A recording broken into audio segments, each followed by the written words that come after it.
Welcome to If the Truth Be Told, a space of honest conversations, deep faith, and finding clarity in a noisy world. Here's your host, Reverend Dr. Faulk.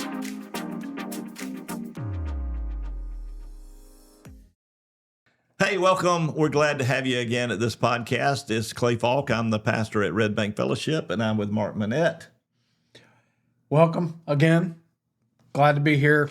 And we're thankful for Jack Percival over there running all the sound and tech. We are moving forward. We have two mics this week for the first time. We're moving big time. Feeling kind of special. So if you like our podcast, please subscribe. The closer we get to, we're moving towards 100 folks right now, and you can help us out with the algorithm. And if you like it, keep coming back every week.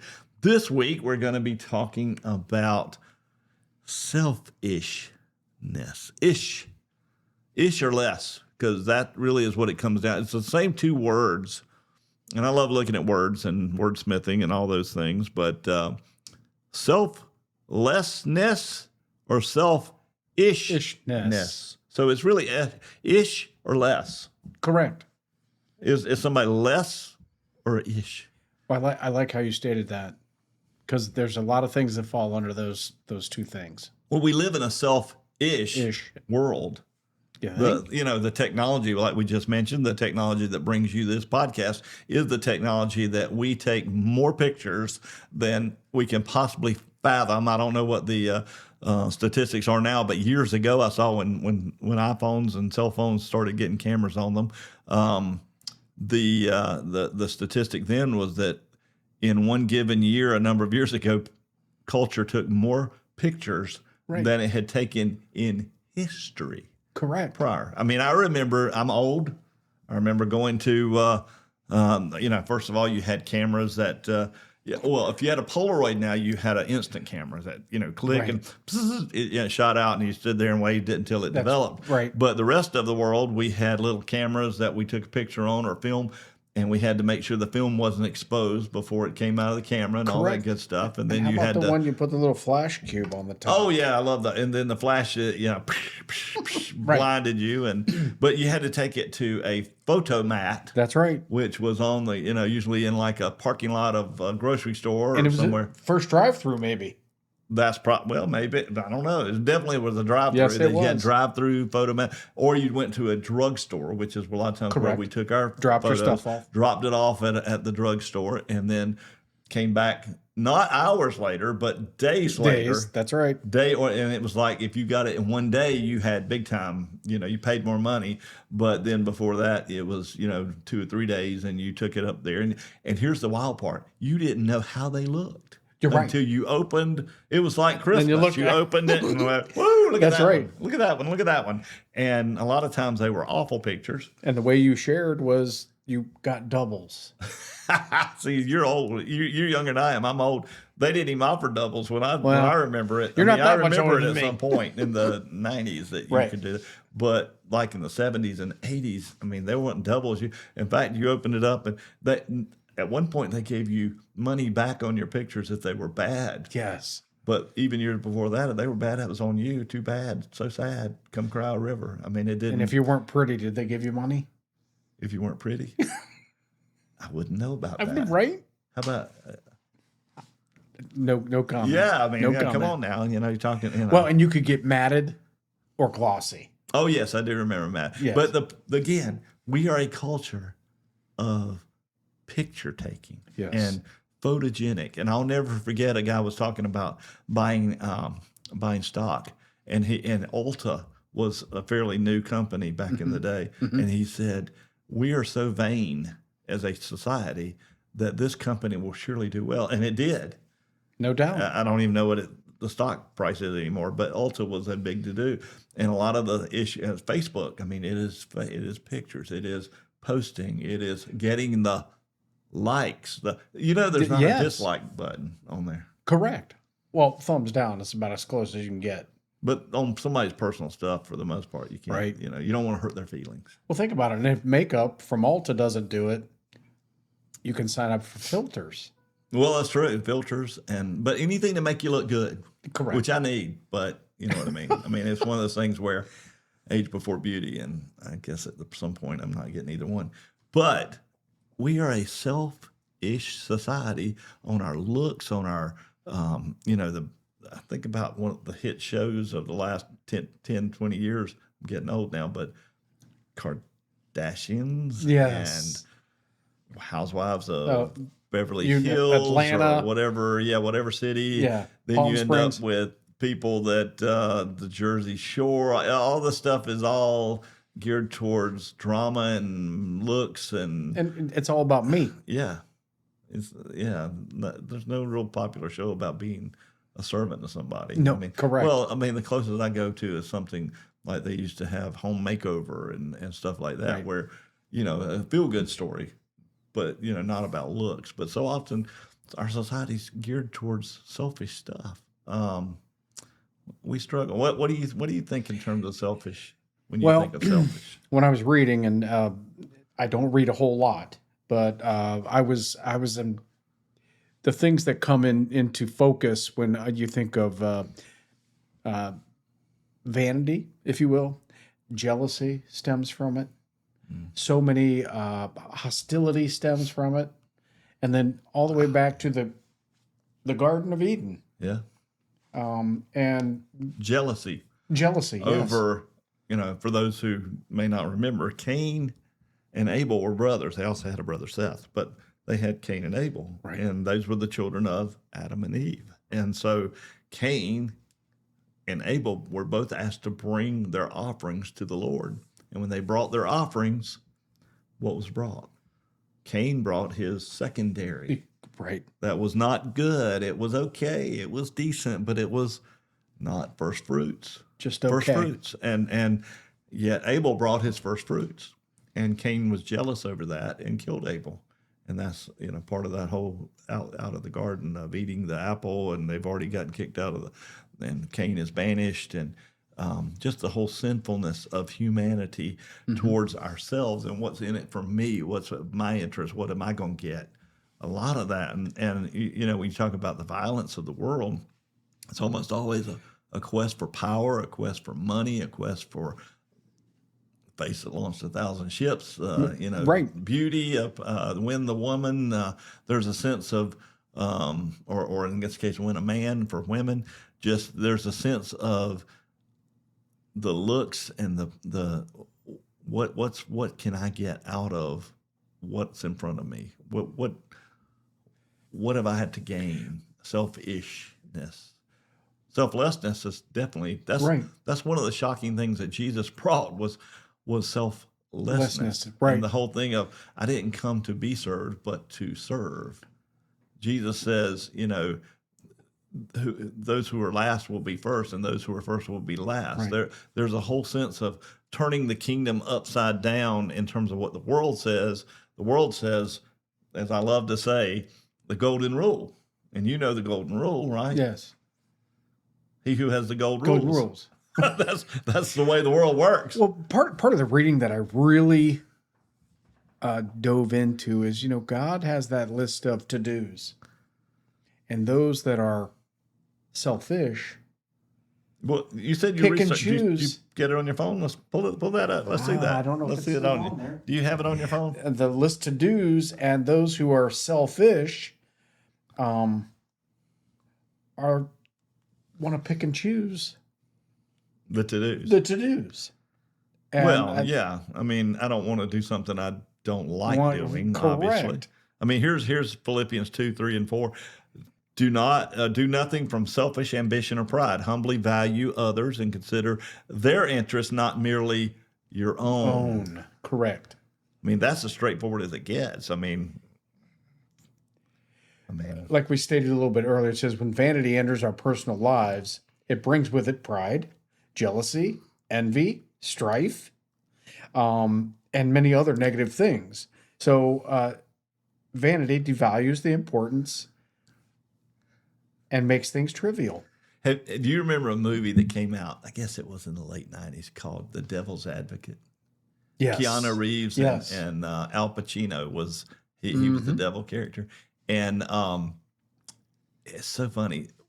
At the end of the movie, when everything is sort of set, right at the very end, you realize that the devil was pretending to be a character, and he looks at you at the camera and says, "Vanity, it's my favorite sin." Right. It's my favorite sin because humanity and vanity tend to go hand in hand, and it's the vainness of people to the perception of what. And granted, there's some people out there that don't, they don't care. They're not vain. They don't have a sense of vanity, but a lot of the world tends to do that. And of course, Madison Avenue, or whatever you want to call it, the machine of advertising, the machine of products. It's all about. I mean, right now, what's the most popular thing that they're pushing for your vanity, and that is plastic weight surgery. Loss. Oh, well, I was going to say weight loss, but yes, plastic surgery too. Right. But GLP-1 and the whole Ozempic and the whole, and I get that. And there's nothing. And here's the thing.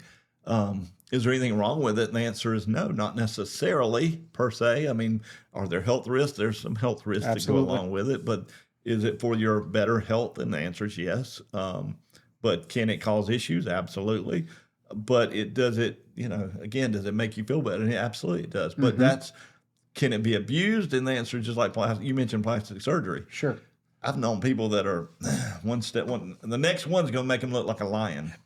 Right. Yeah. Have you ever seen somebody that's had too much and they don't even look like they used to look? And I think vanity, and I don't want to even call it a fine line.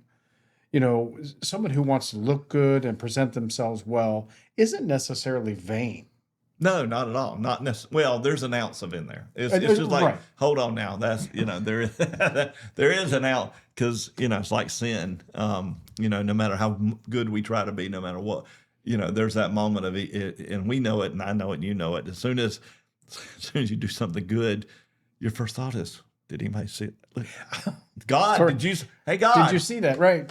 Let me pat myself on the back. Did you see that? Sure. And there is a sense of, I want God certainly to see what I did good, and maybe somebody else will.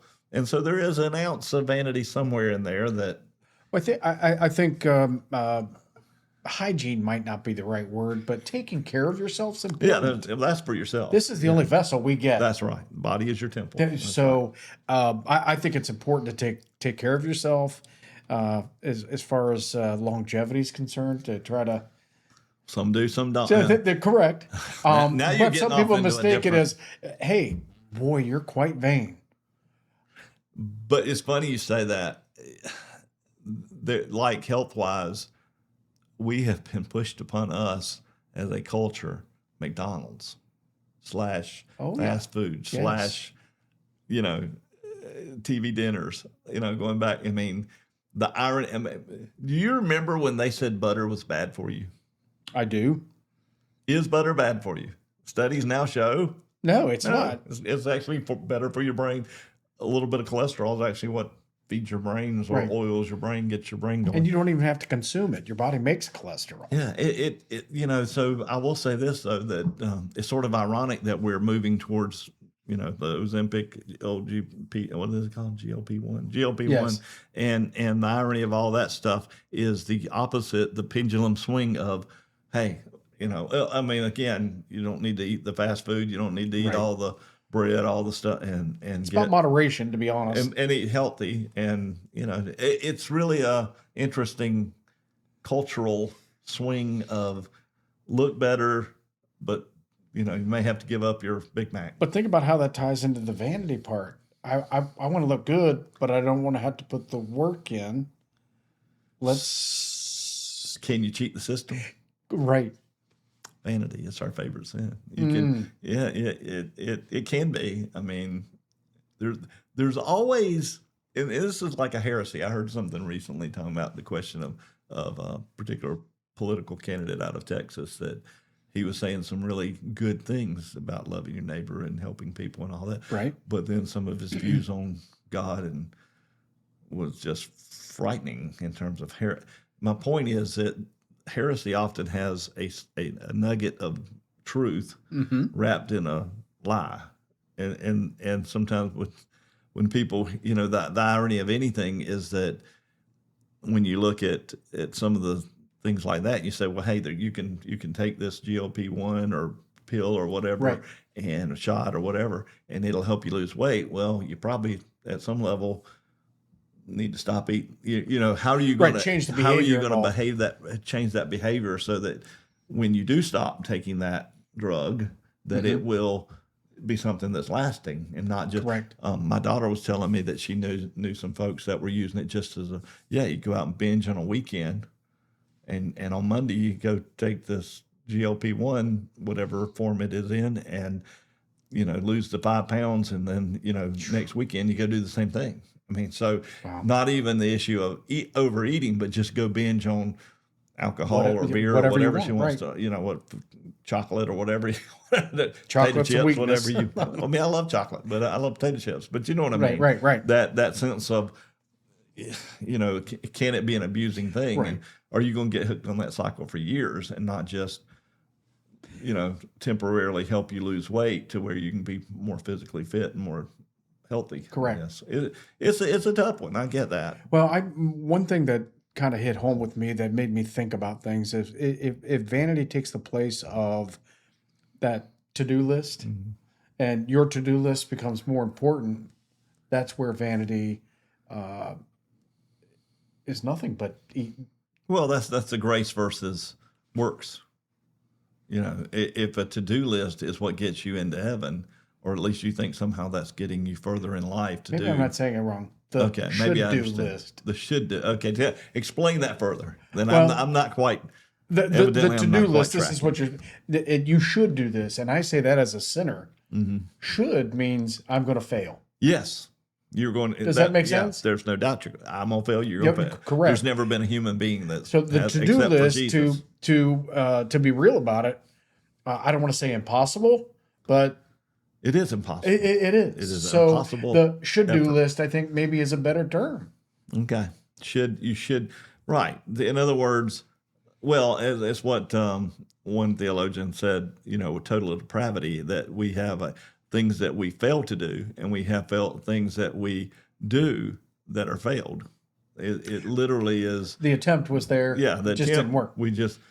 Or even in your best efforts, you can look at it as you succeeded, but in your success, there was that grain of pride, that grain of accomplishment, that grain of vanity of, did you see? That's what I was hinting at a while ago, that in our best efforts, even we get success is failure. And in our other efforts, what we fail to do or fail to think about is failure. And so ultimately, humility. Failure helps us grow. Yeah. Better than anything. Well, suppose that's right. Supposedly, right? When you fail at something, you keep trying and you do better, hopefully. But Paul said that. He said, I try not to do things that I shouldn't do, but I still do them anyway. And it's that sense of failure in your effort and failure in your lack of effort. So, what's the opposite of failure? Success, right? What's the opposite of success? Is an attempted failure, or is it apathy? So I get what you're saying. The question I always have is, did you fail? Is that all? Did you try or did you fail to try? And either way, if you tried and failed, it's still better than failing to try. Right. And that's what I talk about, the Christian walk with Jesus. And I always go back to Peter walking on the water when he steps out. He had the wherewithal to step out of the boat, to want to follow Jesus on the water and to step out. And that whole idea of, man, what kind of amazing faith that was, to actually let go of the boat and take a step or two. But the point I always love to make is, and I see it in Scripture, is that it's not just about the fact that he let go. It's that he trusted Jesus enough. But when he looked around and began looking at the wind and the waves, and he's overwhelmed, it's like, how am I doing this? The answer was in his question. How am I? It wasn't I. It was Jesus. Jesus, right. Jesus allowed him to walk on the water. The miracle isn't that Peter did something. It's that Jesus did something for Peter. Allowed him. Yes. Yes. That moment, You know, and I love the fact he didn't just laugh at him and he started sinking and go, Right. "Hey, you knucklehead!" You know, what were Right. you thinking stepping out of this? You know, and that's what I love. I love that Jesus goes out and grabs him and says, "I got you. I got you." And again, when it's in the right, when you're focused on Jesus and you're trying, even in your failure, you're successful. Yes. See, that's the key. The success is because you tried in the name of Jesus, because you focused on Jesus. Correct. You were Jesus-centered when you tried. When you try to, help somebody, when you try to love people, when you try to serve, when you try to do things for that, whether it's a success or failure, Right. is success. And I think, vanity is that self-indulgent hurdle Yeah. that keeps us from following the way we should. Yeah. And How are people going to look at me? Right. If I fail, are people going to look at me and go, right. And we see this especially in failed marriages. It's like you got a big scarlet letter, a big right. L on your, L on your forehead, and you failed. Failure. You're right. And the answer is maybe you didn't. You did your best. You tried. If you did try, cannot. That's why we're not. It's not a sacrament in the Protestant church. Correct. It is a contract between two people. Well, I can tell you in the Catholic Church, it's a failure. It's a sacrament. It's a sacrament. Yes. Not necessarily a failure, but anyway. But yes, I understand. Well, vanity. Wow. It's our favorite sin. Right. Because when you go home, you're going to look at this and go, how do I look on camera? We hope that you'll look back at it and laugh with Absolutely. us. We're done for today, but God bless you and thank you so much for joining us. We hope you'll subscribe to this channel for more podcasts. And every week we come here to just talk about how faith relates to everyday life. We're not here to preach a sermon or to give a devotion, but we are here to just talk about some issues and just have an opportunity to think theologically through some things. So join us again next week. God bless. Thank you. Thank you. Thanks, Jack. Thank you.